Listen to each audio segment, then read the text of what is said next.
আমরা সংবিধান সংস্কার কমিশনের রিপোর্টটা প্রায় শেষ পর্যায়ে আছি। আজকে আমরা সংবিধানের বিচার বিভাগ অংশটি দিয়ে আমরা আলোচনা শুরু করব। তারপরে বিচার বিভাগের বিস্তারিত রিপোর্টটা একই সাথে আমরা আলোচনা করব। তারপরে আশা করছি নির্বাচন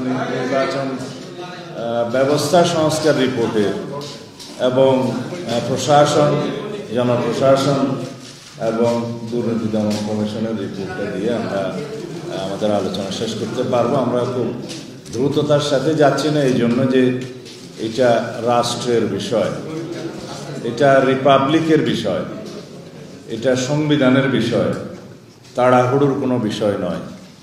এটার যে সমস্ত সিদ্ধান্ত জাতীয় ঐক্যমতের ভিত্তিতে গৃহীত হবে, একটা বৃহত্তর একটা কনসেনসাস আমরা সৃষ্টি করতে পারব, সেটা জাতীয় জীবনে একটি মহান ভূমিকা রাখবে, অনেক গুরুত্বপূর্ণ ভূমিকা রাখবে। সুতরাং একটু সময় বেশি নিলেও আমরা বিস্তারিত রিপোর্টের উপরে বিস্তারিত আলাপ করছি।